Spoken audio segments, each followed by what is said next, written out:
এবার হাসনাত আবদুল্লাহর সরাসরি প্রশংসা করলেন স্বরাষ্ট্রমন্ত্রী সালাউদ্দিন আহমেদের ছেলে সৈয়দ ইব্রাহিম আহমদ। যেই হাসনাত আবদুল্লাহ নিজেই সংসদে দাঁড়িয়ে তার বিরুদ্ধে বাপের দোয়া ক্রিকেট বোর্ড বলে খোঁটা দিয়েছিলেন, হঠাৎ কেন সেই হাসনাত আবদুল্লাহর প্রশংসা করতে বাধ্য হলেন সালাউদ্দিন পুত্র? হঠাৎ কি এমন ঘটলো? ক্রিকেট বোর্ড এটা নাই, এটা হয়ে গেছে হচ্ছে বাপের দোয়া ক্রিকেট বোর্ডে পরিণত হয়েছে, যেভাবে দখল করা হয়েছে বাপের দোয়া ক্রিকেট বোর্ড। এবং আমি যখন এই জায়গায় কথা বলছি, ঠিক এই মুহূর্তে 28 জন বিচারককে মাননীয় স্পিকার তাদেরকে শোকজ দেওয়া হয়েছে। তাদের চলুন দর্শক, আলোচনার গভীরে সরাসরি প্রবেশ করা যাক। কয়েকদিন আগেই বাংলাদেশ ক্রিকেট বোর্ডের যে নতুন অ্যাডহক কমিটি গঠন করা হয়েছে তা নিয়ে সারা দেশে চরম ক্ষোভের সৃষ্টি হয়েছিল।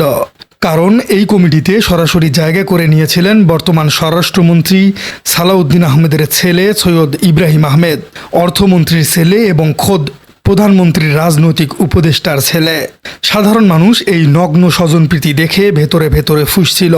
ঠিক তখনই জাতীয় সংসদে দাঁড়িয়ে খোদ সরকারি দলের শরিকদের সরাসরি তোপ দাগেন তরুণ সংসদ সদস্য হাসনাত আবদুল্লাহ। তিনি কোনো রাগ ঢাক না রেখে, কোনো ডিপ্লোমেসির ধার না ধরে সরাসরি এই কমিটিকে বাপের দোয়া ক্রিকেট বোর্ড হিসেবে আখ্যায়িত করেছেন।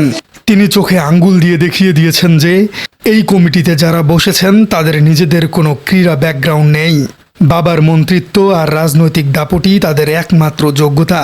স্বরাষ্ট্রমন্ত্রীর মতো একজন হেভিওয়েট নেতার ছেলের বিরুদ্ধে সংসদে দাঁড়িয়ে এমন ডিরেক্ট হিট রাজনীতির মাঠে আসলে কি ফলাফল বয়ে আনছে?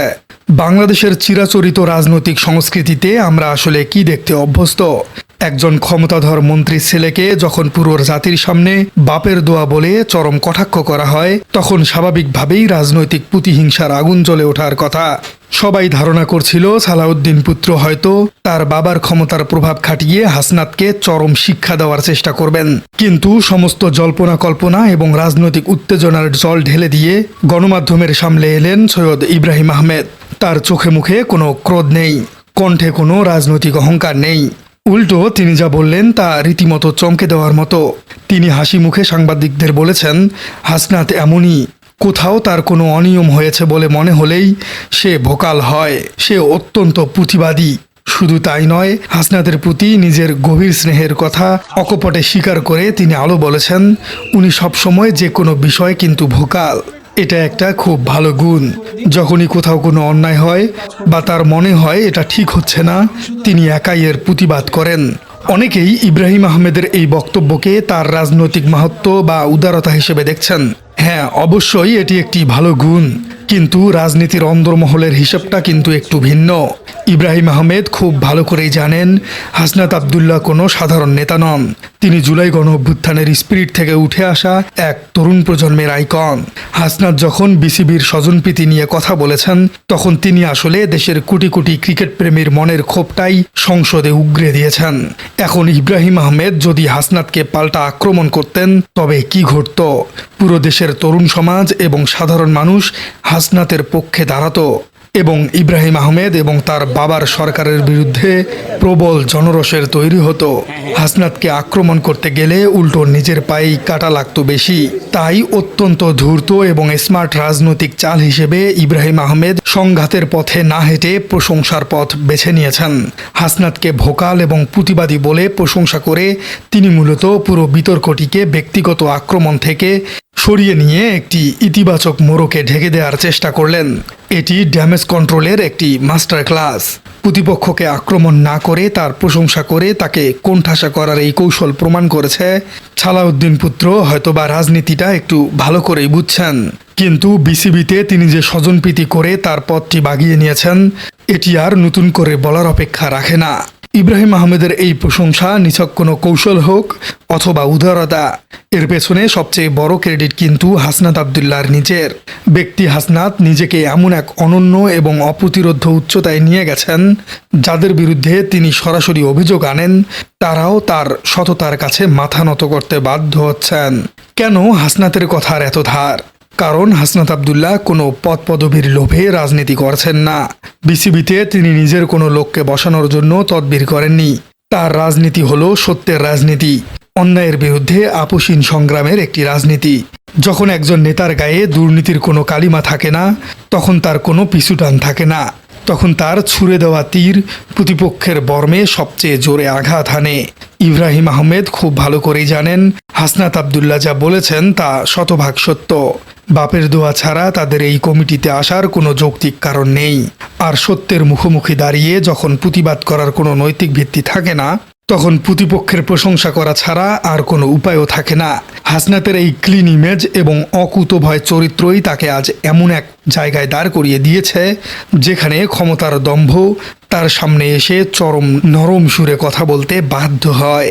কিন্তু হাসনাত আবদুল্লাহ তোলা বাপের দোয়া অভিযোগটু কি স্রেফ হাওয়ায় ভাসানোর কথা ছিল? একেবারেই নয়। বাংলাদেশ ক্রিকেট বোর্ড একটি পেশাদার জায়গা। এখানে দরকার স্পোর্টস ম্যানেজমেন্টে দক্ষ, ক্রিকেটের সাথে সরাসরি যুক্ত থাকা সংগঠকদের। কিন্তু বছরের পর বছর ধরে আমরা দেখছি রাজনৈতিক দলের লেজুর ভিত্তি করা লোকেরাই বিসিবির চেয়ারগুলো দখল করে থাকে। জুলাই বিপ্লবের পর মানুষ আশা করেছিল এই সিন্ডিকেট ভাঙবে, কিন্তু অ্যাডহক কমিটির নামে এই পুরনো বোতলে নতুন মদই বাজারজাত করা হলো। স্বরাষ্ট্রমন্ত্রী, অর্থমন্ত্রীর ছেলেরা যখন স্রেফ পারিবারিক পরিচয়ের জেরে বিসিবির মতো স্পর্শকাতর একটি বোর্ডের নীতি নির্ধারক হয়ে যান, তখন সাধারণ মানুষের মনে চরম হতাশার জন্ম নেয়। হাসনাত আবদুল্লাহ সংসদে দাঁড়িয়ে ঠিক এই জায়গাটিতে আঘাত করেছেন। তিনি বুঝিয়ে দিয়েছেন নতুন বাংলাদেশে এই পারিবারিক সিন্ডিকেট বা ভিআইপি কোটা আর নীরবে মেনে নেওয়া হবে না। তার এই একটিমাত্র বক্তব্য বিসিবির নতুন কমিটিকে দেশের মানুষের সামনে একেবারে উলঙ্গ করে দিয়েছে, তাদের নৈতিক বৈধতাকে চরম প্রশ্নের মুখে ফেলে দিয়েছে। প্রিয় দর্শক, এই পুরো ঘটনা প্রবাহ বাংলাদেশের রাজনৈতিক সংস্কৃতির জন্য একটি অত্যন্ত চমৎকার কেস স্টাডি। একদিকে আমরা দেখলাম হাসনাত আবদুল্লাহ প্রমাণ করেছেন সত্য বলার জন্য ক্ষমতার রক্তচক্ষুকে ভয় পাওয়ার কোনো প্রয়োজন নেই। দুর্নীতি বা স্বজনপ্রীতি যেখানেই হোক না কেন, তা সে যত বড় মন্ত্রীর ছেলেই হোক, তার প্রতিবাদ করতে হবে নির্ভয়ে এবং সরাসরি। অন্যদিকে সৈয়দ ইব্রাহিম আহমেদ প্রমাণ করেছেন সমালোচনা হজম করার ক্ষমতা একজন রাজনীতিবিদদের থাকতে হবে। সমালোচনা শুনলেই গুম খুন বা ডিজিটাল সিকিউরিটি অ্যাক্ট মামলা দেওয়ার যে নোংরা সংস্কৃতি দেশে চালু ছিল, তা থেকে বেরিয়ে আসতে হবে। পরিশেষে রাজনীতিতে কেউ কাউকে বিনা স্বার্থে প্রশংসা করে না। ইব্রাহিম আহমেদের এই প্রশংসার পেছনে যতই ড্যামেজ কন্ট্রোলের হিসেব থাকুক না কেন, দিন শেষে জয়টা হাসনাত আবদুল্লাহরই হয়েছে। তিনি তার সাহস এবং সততা দিয়ে প্রমাণ করেছেন তরুণেরা যখন মেরুদণ্ড সোজা করে দাঁড়ায়, তখন ক্ষমতাশীলরাও তাদের সমীহ করতে বাধ্য হয়।